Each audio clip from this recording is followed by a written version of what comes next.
Hello friend, आज की इस क्लास में हम लोग संस्कृत के पाटलिपुत्र वैभव के बीबीआई ऑब्जेक्टिव क्वेश्चन करने वाले हैं। तो आप लोग वीडियो में अंत तक बने रहिएगा। तो चलिए वीडियो को स्टार्ट करते हैं। तो हम लोग सिर्फ ऑब्जेक्टिव प्रैक्टिस करने वाले हैं। तो हमारा पहला क्वेश्चन है, पटना किस शब्द से बना है? तो पटना पतन शब्द से बना है। फिर दूसरा क्वेश्चन है, गुरु गोविंद सिंह किस धर्म के गुरु थे? तो गुरु गोविंद सिंह सिख धर्म के गुरु थे। किस धर्म के गुरु थे? सिख धर्म के। और गुरु गोविंद सिंह का जन्म कहाँ हुआ? तो पटना में हुआ। पटना यानी पुराने समय में पाटलिपुत्र में हुआ। क्लियर है? इतना याद रखिएगा। फिर आगे चलिए, पटना में गंगा नदी पर कौन सा सेतु है? तो पटना में गंगा नदी पर गांधी सेतु है। क्लियर। फिर आगे देखिए, पटना का इतिहास कितना पुराना है? तो पटना का इतिहास 2500 वर्ष पुराना है। पटना का इतिहास 2500 वर्ष पुराना है। और पटना को पुराने जमाने में क्या कहते थे? तो पाटलिपुत्र कहते थे। क्या कहते थे? पाटलिपुत्र। तो यह सब बात पे आप ध्यान रखिएगा। फिर आगे देखिए, सिख संप्रदाय के 10वें गुरु कौन थे? तो सिख संप्रदाय के 10वें और आखिरी गुरु गुरु गोविंद सिंह है। सिख संप्रदाय के 10वें और आखिरी गुरु गुरु गोविंद सिंह थे। और प्रथम गुरु गुरु नानक थे। और पांचवें गुरु अर्जुन देव थे। क्लियर है? इतना पूछेगा। यह थे पांचवें गुरु, यह थे प्रथम गुरु, और यह थे 10वें गुरु। क्लियर है? इतना क्लियर होगा आपको। फिर आगे देखिए, आगे क्वेश्चन है, पाटलिपुत्र वैभव पाठ में किस नगर का वर्णन है? तो पाटलिपुत्र वैभव पाठ में पाटलिपुत्र का यानी पटना का ही वर्णन है। किस नगर का वर्णन है? पटना का वर्णन है। फिर अगला देखिए, यूनान का राजदूत कौन था? तो यूनान का राजदूत था मेगास्थनीज। कौन था? मेगास्थनीज। कौन था? मेगास्थनीज। क्लियर है? यूनान का राजदूत कौन था? मेगास्थनीज। यानी ऑप्शन नंबर ए हो जाएगा। फिर आगे देखिए, गुरु गोविंद सिंह का जन्म स्थल है। तो गुरु गोविंद सिंह का जन्म स्थल कहाँ है? पटना। और गुरु गोविंद सिंह सिख के क्या में गुरु थे? तो 10वें गुरु थे। तो इस पे ध्यान दीजिएगा आप।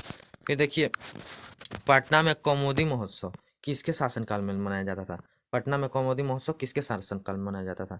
तो पटना में कौमुदी महोत्सव गुप्त वंश के शासनकाल में मनाया जाता था। और किस ऋतु में मनाया जाता था? तो शरद ऋतु में मनाया जाता था। और आप पूछेंगे कि कौमुदी महोत्सव क्या? जैसे आज के टाइम में दशहरा मनाते हैं आप लोग ना, विजयदशमी, उसी प्रकार यह मनाया जाता था। क्लियर है? तो अभी आप ध्यान रखिएगा, सब्जेक्टिव में पूछेगा। तो चलिए अब आगे देखते हैं, पटना नगर की पालिका देवी कौन है? तो पटना नगर की पालिका देवी पटन देवी है। कौन सी देवी? पटन देवी है। क्लियर है? फिर आगे देखिए, कौमुदी महोत्सव किस ऋतु में मनाया जाता था? तो ग्रीष्म सॉरी शरद ऋतु में हो जाएगा आंसर इसका। फिर देखिए, कूटनीतम काव्य के रचनाकार कौन है? कूटनीतम काव्य के रचनाकार कौन है? तो कूटनीतम काव्य के रचनाकार कौन है? आप कमेंट कीजिए। कूटनीतम काव्य के रचनाकार है दामोदर गुप्त। कौन है? दामोदर गुप्त। कौन है? सॉरी, कूटनीतम काव्य के रचनाकार दामोदर गुप्त था। क्लियर है? फिर देखिए, बौद्ध के समय में पटना का नाम क्या था? तो बौद्ध के समय में पटना का नाम पाटलिपुत्र था। क्या था? पाटलिपुत्र था। क्लियर है ये अभी? तो आगे देखिए अब फटाफट, पटना के किस दिशा में गंगा नदी प्रवाहित होती है यानी बहती है? तो पटना के उत्तर दिशा में गंगा नदी प्रवाहित होती है। क्लियर है? फिर आगे देखिए, पाटलिपुत्र में किस महापुरुष का जन्म हुआ था? तो पाटलिपुत्र में गुरु गोविंद सिंह का जन्म हुआ था, जो आपको हम बता दिए हैं। क्लियर है? फिर आगे देखिए, तो यहीं तक आपका ऑब्जेक्टिव क्वेश्चन था। और कुछ हम अपने से करा दे रहे हैं।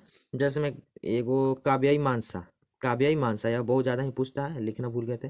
काव्याई मानसा के लेखक कौन है यानी रचयिता कौन है? तो काव्याई मानसा के रचयिता है राजशेखर। कौन है? राजशेखर। क्लियर? यह सब आप ध्यान रखिएगा, राजशेखर है। क्लियर? फिर आगे है, यूनान का राजदूत कौन था? तो मेगास्थनीज। ये तो आप याद रखिएगा ही। फिर बुद्ध के समय में पटना का नाम क्या था? तो पाटलिपुत्र। याद रखिएगा। पटना नगर की पालिका देवी पटन देवी है। क्लियर है? और चंद्रगुप्त किस वंश के संस्थापक थे? यह पूछेगा, चंद्रगुप्त किस वंश के संस्थापक थे? चंद्रगुप्त किस वंश के संस्थापक थे? तो मौर्य वंश के संस्थापक थे। किस वंश के? मौर्य वंश के संस्थापक थे। क्लियर है? कोई दिक्कत नहीं ना? फिर देखिए, एशिया का सबसे बड़ा सेतु कौन सा है? सबसे बड़ा सेतु सेतु बड़ा कौन सा है? तो गांधी सेतु। कौन सा? गांधी सेतु। जो कि कहाँ है? तो जो कि पटना में है। कहाँ है? पटना में है। क्लियर है? मैंने कुल मिलाकर इसमें गुरु गोविंद सिंह, देख लीजिए यह चैप्टर में गुरु गोविंद सिंह और पाटलिपुत्र पाटलिपुत्र और थोड़ा बहुत सब्जेक्टिव में बुद्ध के बारे में बताया गया है।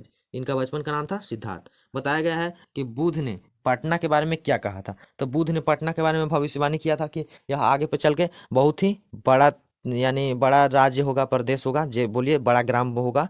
तो जो कि अभी साबित हुआ। तो यही सब था। फिर एक ठो और हो जाएगा कि पाटलिपुत्र का नामांतर क्या है? तो पाटलिपुत्र का नामांतर था कुसुमपुर। क्या था? कुसुमपुर। यह भी आप याद रखिएगा। क्लियर है? तो बस इतना ही यह चैप्टर में था। तो आप लोग को क्लास आज का कैसा लगा? अगर अच्छा लगा होगा तो क्लास को लाइक कीजिएगा। धन्यवाद।